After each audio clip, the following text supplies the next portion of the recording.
चलिए जानते हैं भारत की हर जिला हर क्षेत्र की फटाफट बड़ी खबरों को केवल 5 मिनट में। तो वीडियो को लाइक करके चैनल को सब्सक्राइब जरूर कर दें। नीतीश कुमार ने इतिहास रचा है। उन्होंने 10वीं बार मुख्यमंत्री पद की शपथ ली है और नई सरकार में 26 मंत्रियों को जगह मिली है। जमा खान बिहार की नई सरकार में इकलौते मुस्लिम मंत्री बने हैं। उन्होंने पटना के गांधी मैदान में शपथ ली है। महुआ विधानसभा सीट से तेज प्रताप यादव को हराने वाले एलजेपीआर के संजय सिंह मंत्री बन गए हैं। राज्यपाल ने उन्हें शपथ दिलाई है। नेपाल में फिर जनरेशन जी और यूएमएल कैडर के बीच जोरदार झड़प हुई है। पुलिस पर भी हमला हुआ है और प्रशासन ने कर्फ्यू लगा दिया है। एसआईआर पर कांग्रेस ने फिर हमला बोला है। मल्लिकार्जुन खड़गे ने कहा है कि आयोग साबित करे कि वह भाजपा की छाया में काम नहीं कर रहा है।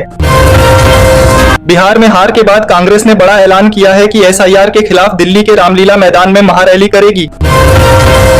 चुनावी हार के बाद नीतीश कुमार के शपथ पर तेजस्वी यादव का पहला बयान आया है। उन्होंने कहा है कि नई सरकार वादे पूरे करे। हिमंत बिस्वा शर्मा ने विवादित बयान दिया है कि एसआईआर बंगाल में शुरू हो चुका है। उन्होंने कहा कि घुसपैठियों को जाना होगा और जो बांग्लादेशी हैं उन्हें भारत में नहीं रहना चाहिए। नीतीश कुमार के मुख्यमंत्री बनने पर अखिलेश यादव ने प्रतिक्रिया दी है और 5 साल के कार्यकाल के लिए शुभकामनाएं दी हैं। समाजवादी पार्टी प्रमुख अखिलेश यादव ने मुख्यमंत्री योगी आदित्यनाथ पर हमला किया है और कहा है कि कानून व्यवस्था को लेकर वे झूठे दावे करते हैं। मंत्री मयंकेश्वर शरण ने कहा है कि राहुल गांधी का साथ जल्द छोड़ दें अखिलेश यादव, क्योंकि राहुल भारत की राजनीति के लायक नहीं है। अनिल विज ने भी हमला बोला है और कहा है कि राहुल गांधी से राजनीति नहीं होगी, वे मछली पकड़ने का काम अच्छे से करते हैं। गोरखपुर में रवि किशन ने कांग्रेस पर हमला करते हुए कहा है कि राहुल गांधी भाजपा के सबसे बड़े प्रचारक हैं। राहुल गांधी के खिलाफ सेना पर कथित टिप्पणी के मामले में कार्यवाही पर सुप्रीम कोर्ट की रोक 4 दिसंबर तक बढ़ा दी गई है। अयोध्या स्थित राम मंदिर के शिखर पर प्रधानमंत्री नरेंद्र मोदी 25 नवंबर को ध्वज फहराएंगे। डोनाल्ड ट्रंप ने कहा है कि 350% टैरिफ की धमकी के बाद प्रधानमंत्री मोदी का फोन आया था और पीएम ने कहा कि हम जंग खत्म करते हैं। गुजरात में एसआईआर का काम शुरू हो गया है और प्रधानमंत्री मोदी तथा अमित शाह के घर फॉर्म भेजे गए हैं। प्रधानमंत्री मोदी 21 से 23 नवंबर तक साउथ अफ्रीका दौरे पर रहेंगे और G20 लीडर्स समिट में शामिल होंगे। प्रियंका गांधी के पति रॉबर्ट वाड्रा की मुश्किलें बढ़ सकती हैं। ईडी ने हथियार कारोबारी से जुड़े केस में चार्जशीट दायर की है। आम आदमी पार्टी की पदयात्रा के 9वें दिन प्रतापगढ़ में संजय सिंह ने बेरोजगारी का मुद्दा उठाया है और योगी सरकार को घेरा है। हालात काफी बिगड़ गए हैं, इसलिए ममता बनर्जी ने ज्ञानेश कुमार को लेटर लिखकर एसआईआर रोकने की मांग की है। ममता बनर्जी के पत्र के बाद भाजपा ने पलटवार करते हुए कहा है कि टीएमसी घबरा गई है और एसआईआर खतरनाक स्टेज में है। अवामी लीग ने दावा किया है कि बांग्लादेश में 14 महीनों में 4177 लोगों की हत्या हुई है और नदी नालों तथा सड़कों पर लगातार लाशें मिल रही हैं। टमाटर और प्याज की बढ़ती कीमतों से राहत देने के लिए केंद्र सरकार ने एनसीसीएफ के माध्यम से दिल्ली एनसीआर में टमाटर 55 रुपये और प्याज 15 रुपये प्रति किलो बेचने का फैसला किया है।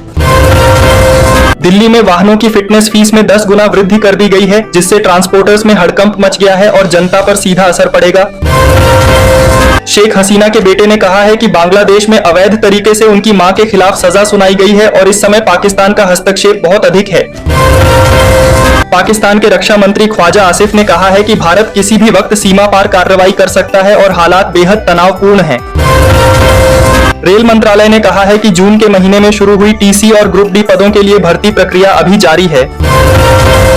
मध्य प्रदेश सरकार ने पुलिस विभाग के लिए कुल 42,000 पदों पर भर्ती को मंजूरी दे दी है और इसे 3 चरणों में पूरा करने की तैयारी है। भारत मौसम विज्ञान विभाग का कहना है कि आंध्र प्रदेश के तटीय हिस्सों के पास दक्षिण पूर्व बंगाल की खाड़ी में 22 नवंबर के आसपास कम दबाव बन सकता है, जो आगे चलकर 24 नवंबर तक अवदाब में बदल सकता है और इससे तटीय क्षेत्रों में तेज हवाएं और ऊंची लहरें उठने की आशंका है।